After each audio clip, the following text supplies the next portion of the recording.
Have you noticed? It doesn't matter if you're downtown in a middle-class neighborhood or even in a small village in the countryside. You'll always see a pharmacy on every corner, sometimes 2 or even 3, right next to each other. If you think this only happens in your city, know that Brazil has more pharmacies than any other country. But why? Why does a country with so much inequality, so much hunger, and such a precarious healthcare system have this true pharmaceutical empire spread across every corner? This absurd concentration of pharmacies has a darker explanation than you might think. Stay with me until the end of this video and you'll finally understand why there are so many pharmacies in Brazil. Brazil ranks 6th among global pharmaceutical markets. Officially, Brazil has 90,000 registered pharmacies, but according to Sebrae, there are already more than 190,000 spread across the country. In 2024, the sector moved over 158 billion reais. But that's not the most shocking part. What's truly shocking is understanding why they're everywhere. They pop up like weeds.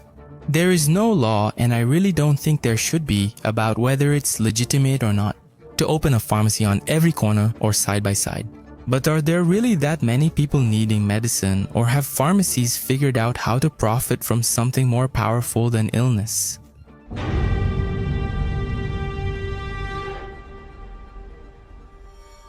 Brazilians see medication as a social good, so it's obvious that they'll prioritize it at the same level as they prioritize food. Medications ultimately are seen as an improvement in quality of life, longevity, and relief from pain. And that's where a big problem arises. How long will human health be seen only as an industry that relieves pain? What comes to mind when you hear addiction? Alcohol, cigarettes, gambling? Well, you should know the new national addiction is legalized, brightly lit, and air-conditioned, and it has the name of a pharmacy or drugstore on the front. Brazil has become the paradise of self-medication. According to the Federal Court of Accounts, we have one of the highest rates of self-medication in the world. And the sale of over-the-counter medications, the so-called OTCs, increases year after year. Data from 1996 indicated that 30% of medications were consumed without a prescription. This percentage rose dramatically, with 89% self-medicating in 2022. So, the pharmacy has become the new Brazilian fast food, and if we've reached this point, know that it wasn't by chance. There's someone grinning from ear to ear about this situation. The official explanation from the Raia Drogasil chain after this video went viral, which even upset the chain's investors, is that the overlapping of stores is retail madness. When asked if it wouldn't make sense to have just one store and concentrate all sales there, the answer was no. Even if there's a street with several pharmacy options, most customers still go to the one that's closest. According to him, 5 steps make a difference. The demand is so high that if we close a store, the customers spread out to all the other chains. But does that really explain everything? The truth is, there's an unspoken rule in the market. The sicker you are, the more someone profits from it. The big pharmacy chains aren't just points of sale, they're the final link in a billion-dollar chain of interests.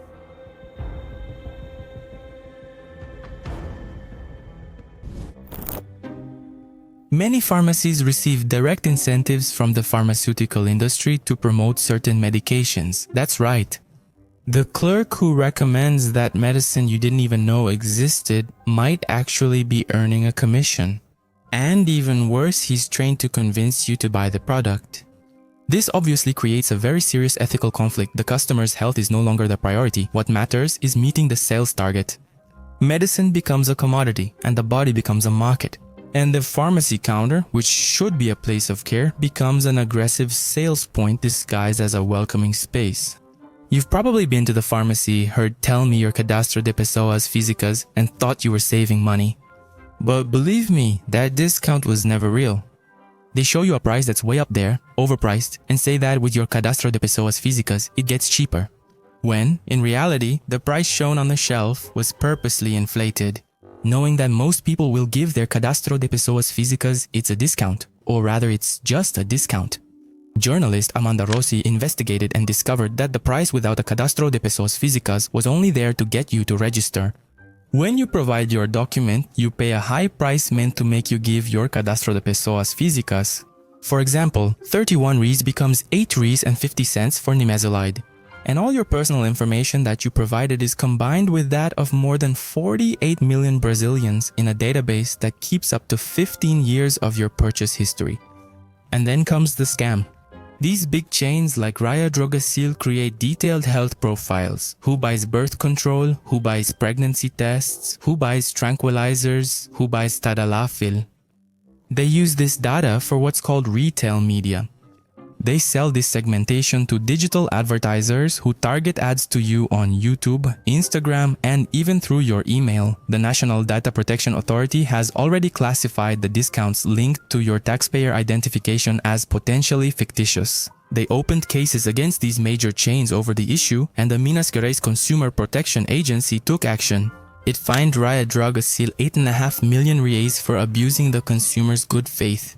And even so, this scheme keeps happening. Yesterday, I went to the pharmacy and asked about it. The response was clear. No cadastro de pessoas físicas, no discount.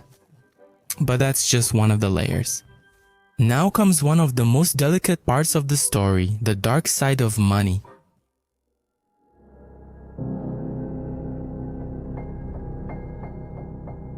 In 2004, the popular pharmacy program was launched to give essential medicines, like antihypertensives, anti-diabetics, and contraceptives, to those who need them most. With up to 90% of costs covered by the federal government, it was the perfect idea. The poor person received nearly free medicine, the pharmacy was paid by the government, and everyone benefited, or so it seemed. Until the scammers in white coats got involved. Audits by the Federal Court of Accounts revealed something alarming. Hundreds of pharmacies registered in the program were simply making up sales.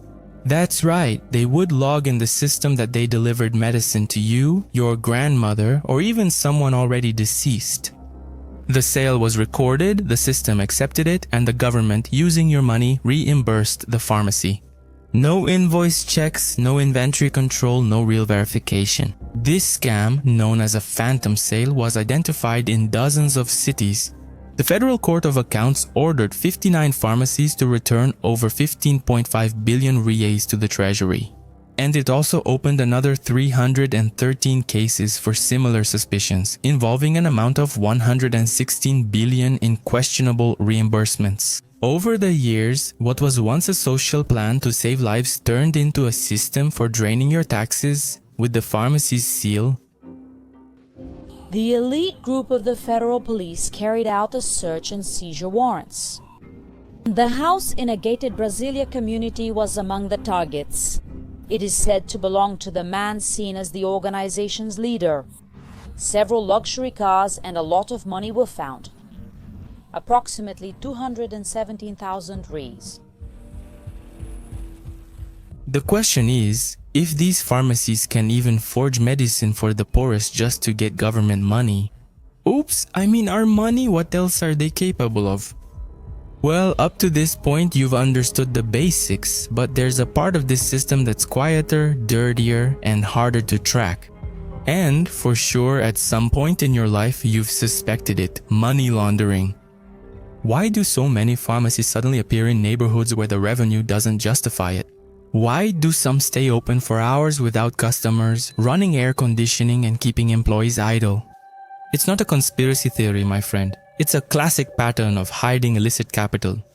Pharmaceutical retail has ideal characteristics for money laundering. High cash flow, cash sales are still very common, low inventory control in small chains, and it's hard to price products like cosmetics, supplements, or compounded medicines. In other words, it's easy to fake a sale that never happened. You issue an invoice, declare payment, and you're done. That money of questionable origin is now clean, looking like it came from a legally sold product. The best or worst part is, almost no one checks. Micro and small pharmacies are rarely audited, and it's in this gap that crime hides. Recently, investigations by the Public Prosecutor's Office, Civil Police, and Federal Police in multiple states have uncovered money laundering and asset concealment via pharmacy chains. For example, in Rio de Janeiro, over 1,000 pharmacies are directly controlled by the militia. So sometimes, under the light of a blue and white sign, what's really hidden is a true money laundering operation. In a country with more than 90,000 registered pharmacies, it would be naive to think that they're all just there to sell you vitamin C, and it would be even more naive to think that the police can manage to inspect all of them nationwide. Not to mention the power to corrupt the inspectors. But if you think the problem ends here, hold on, because it goes much deeper than that.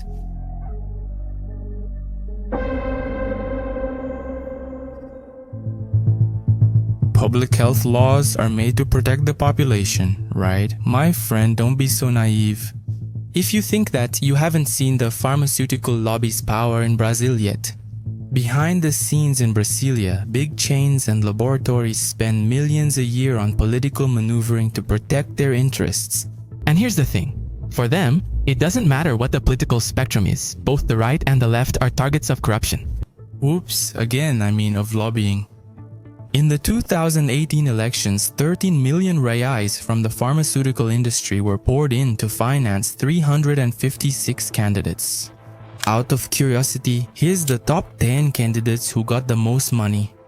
The former director of Hypera, one of the largest pharmaceutical companies in Brazil, admitted in a plea bargain that he had transferred 30 million.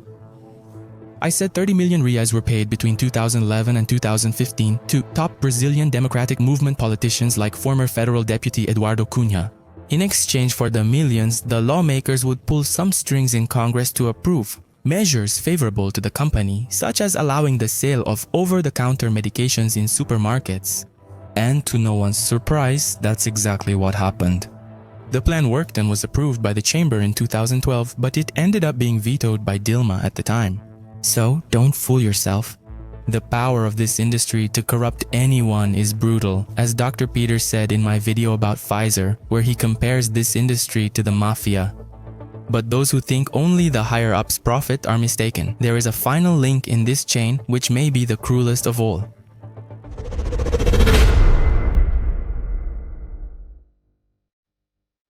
The corner pharmacy has become a cruel symbol of a sick country. On one side, the people in debt, anxious, obese, depressed, broke. On the other, a sector that makes billions from every emotional pain turned into a pill. Antidepressant use has risen by 34% in 3 years, and anxiety medications have also soared. Brazil is a global leader in anxiolytic consumption. Advertising promises you self-care, but the truth is, the more you depend on pharmacies to exist, the more useful you are to this system. And there are no plans for change. Pharmacies keep expanding, and investors keep betting big. And our country keeps getting sicker. A Brazilian quick fix can't solve everything, especially emotional issues. We are the most anxious population in the world. That's the result of the World Health Organization's report. 1 in every 10 people in the country suffers from the disorder. This number is 3 times the global average. In a country with more than 90,000 pharmacies, what are we really treating after all? Health or profit? Maybe the real secret behind the existence of so many pharmacies in Brazil is this. The more the population suffers, the more this market grows. And maybe the medicine we really need isn't sold at a pharmacy counter.